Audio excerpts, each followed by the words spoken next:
these allegations, this conspiracy theory is a lie. It is a complete falsehood.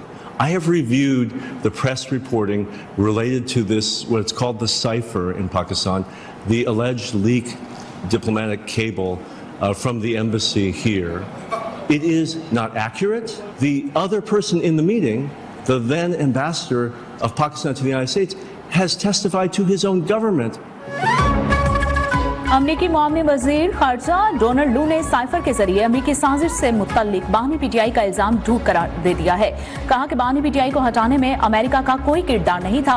America Pakistan में किसी खास हुकूमत की हिमायत नहीं करता।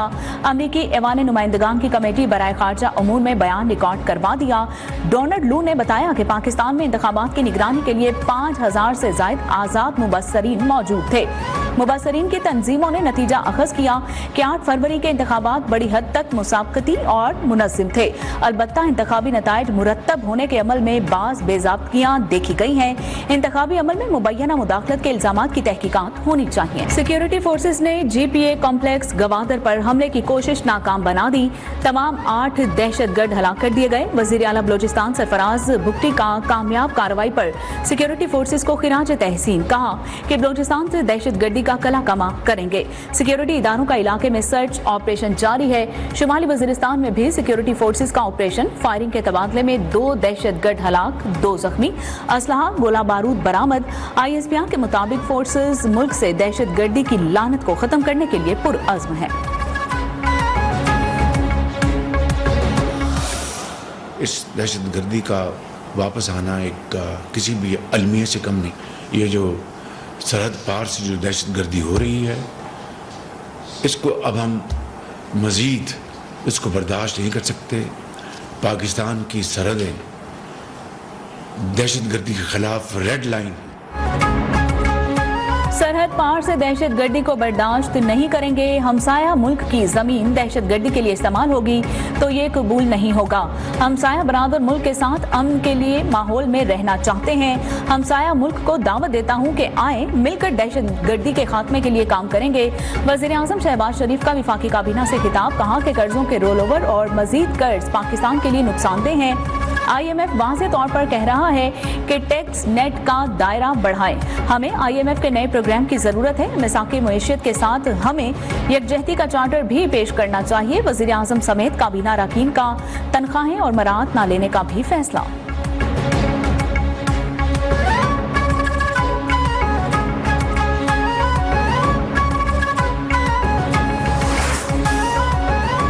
पाकिस्तान और IMF के दरमियान इक्तिसादी जायजा मुज़ाकरात कामयाब। स्टाफ लेवल मुआहिदा तय पा गया है। एग्जीक्यूटिव बोर्ड की मंजूरी के बाद पाकिस्तान को 1 अरब 10 करोड़ डॉलर्स की रकम मौसूल हो गई है और IMF इलामिया के मुताबिक पहले जायजे के बाद से पाकिस्तान की मुआशी और माली हालत में बेहतरी आई है। स्टेट बैंक और निगरां हुकूमत ने पाकिस्तान के इस्तेहकाम के लिए मुस्बत इकदाम उठाए हैं।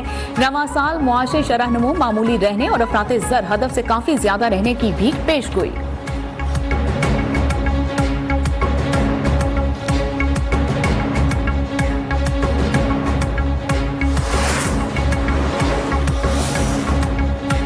FBR का नए कर्ज प्रोग्राम के लिए रेवेन्यू प्लान तैयार। जून में 9 लाख दुकानदारों को फिक्स टैक्स में लाने की मंसूबाबंदी।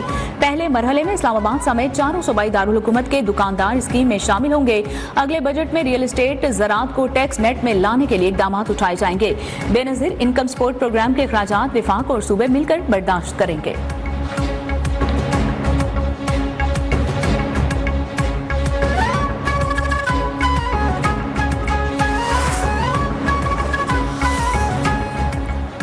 Army chief general Syed Asim Munir का दौरा सऊदी अरब। वली अहद शहजादा मोहम्मद बिन सलमान से मुलाकात। अस्करी, दिफाई ताउन, इलाकाई और आलमी मसाइल पर बातचीत की गई। सऊदी वली अहद ने कहा कि मुश्किल वक्त में हमेशा सऊदी अरब पाकिस्तान के साथ खड़ा रहेगा और मुलाकात में सऊदी वजीर दिफा शहजादा खालिद बिन सलमान बिन अब्दुल अजीज और पाकिस्तान में सऊदी सफीर नवाफ अल मालिकी, पाकिस्तान के सफीर अहमद फारूक और दीगर भी मौजूद थे।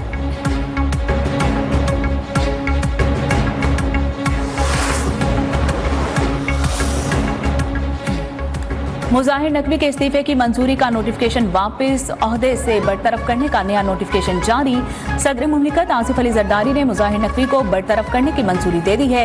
नोटिफिकेशन के मुताबिक मुजाहिर नकवी 10 जनवरी 2024 से बतौर जज सुप्रीम कोर्ट ओहदे से बरतरफ तस्वुर होंगे। मुजाहिर नकवी को मिसकंडक्ट का मुर्तकिब करार दिया जाता है। पेंशन और दीगर मिराद भी हासिल नहीं होंगी।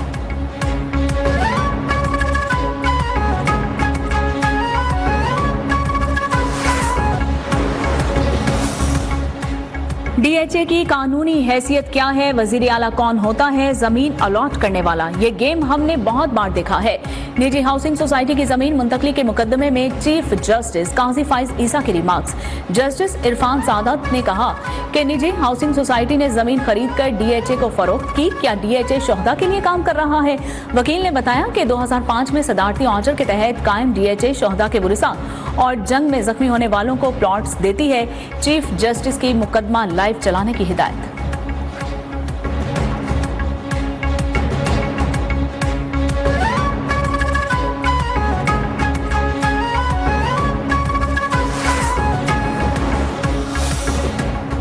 सुप्रीम कोर्ट ने सानिया 9 मई के 5 मुल्जिमान की जमानत मंजूर कर ली है। पुलिस और प्रोसिक्यूशन की नाकिस तफ्तीश पर सरजनिश। जस्टिस जमाल मंदुखिल ने कहा कि क्या रैली निकालना या सियासी जमात का कारकुन होना जुर्म है? क्या हेड कांस्टेबल के बयान पर साबिक वजीर आजम को गद्दार मान लें? खुदा का खौफ करें, ये किस तरफ जा रहे हैं? दहशत गर्दों को पकड़ते नहीं, रैलियों वालों के पीछे लगे हुए हैं। वाकया रावलपिंडी का है और गवाह लाहौर का है। क्या हुकूमत के खिलाफ टायर जलाना बहुत बड़ा जुर्म है? हुकूमत और रियासत आवाम के लिए माँ बाप की अहमियत रखते हैं। बच्चों को माँ बाप 2 थप्पड़ मार भी दें तो बाद में मना लेते हैं। जस्टिस हसन अजहर रिजवी बोले कि क्या बम धमाकों की साजिश कभी पकड़ी गई? असल दहशतगर्दों की साजिश पकड़े तो कोई शहीद ना हो।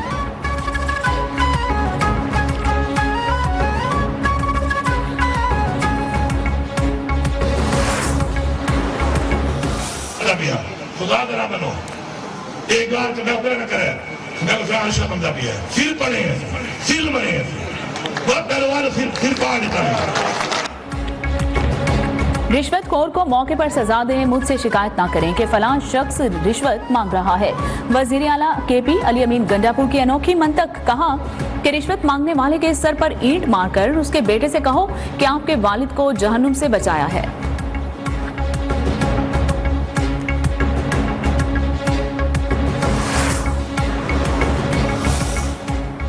बानी पीटीआई ने मुबैना इंतखाबी धांधली के खिलाफ सुप्रीम कोर्ट से रुजू कर लिया। जुडिशल कमीशन बनाने की इस्तदा कर दी। सीनियर वकील हामिद खान के जरिए सुप्रीम कोर्ट में पिटीशन दायर।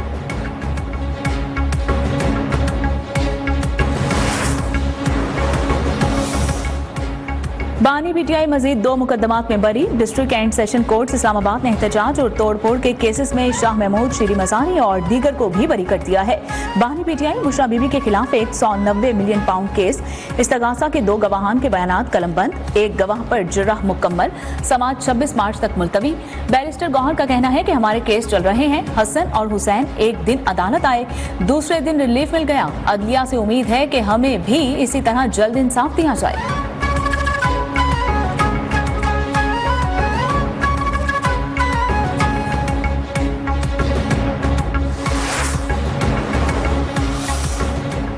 सेनेट इलेक्शन के लिए इस्लामाबाद और केपी से उम्मीदवारों की हतमी फहरिस्तें जारी। इस्लामाबाद की 2 नशिस्तों पर 4 उम्मीदवार मद्दे मुकाबिल।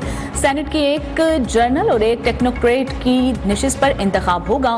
केपी से खवातीन की 2 नशिस्तों पर 6 उम्मीदवार मैदान में। पंजाब के उम्मीदवारों की लिस्ट भी जारी कर दी गई। जर्नल सीट्स के 12, टेक्नोक्रेट के लिए 4 उम्मीदवारों के नाम फाइनल। खवातीन की 3 जबकि गैर मुस्लिम्स के लिए 2 उम्मीदवारों के नाम शॉर्टलिस्ट।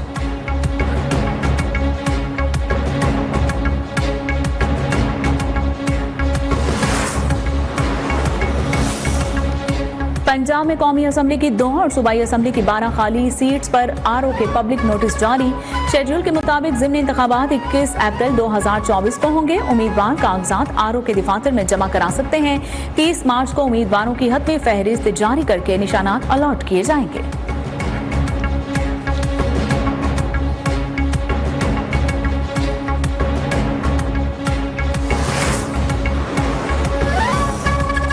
वजीर दाखिला मोहसिन नकवी का कच्चे के डाकुओं के खिलाफ बड़ा ऑपरेशन शुरू करने का ऐलान। वफाकी वजीर का नेक्टा हेडक्वार्टर का दौरा। सरबराह नेक्टा आईजी ताहिर राय की तफसीली ब्रीफिंग। और वजीर दाखिला ने कहा कि अमली इक़दाम करना होंगे, किसी दहशतगर्द तंजीम को मुआफ़ी नहीं मिलेगी। नेशनल एक्शन प्लान पर मुकम्मल अमल दरामद करने का भी हुक्म दे दिया।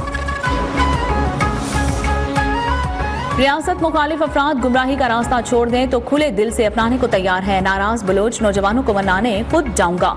वजीर आला बलूचिस्तान सरफराज बुगटी का कहना है कि आइन और कानून की बालादस्ती पर यकीन रखते हैं। मुल्क में बिगाड़ का हक किसी को नहीं है।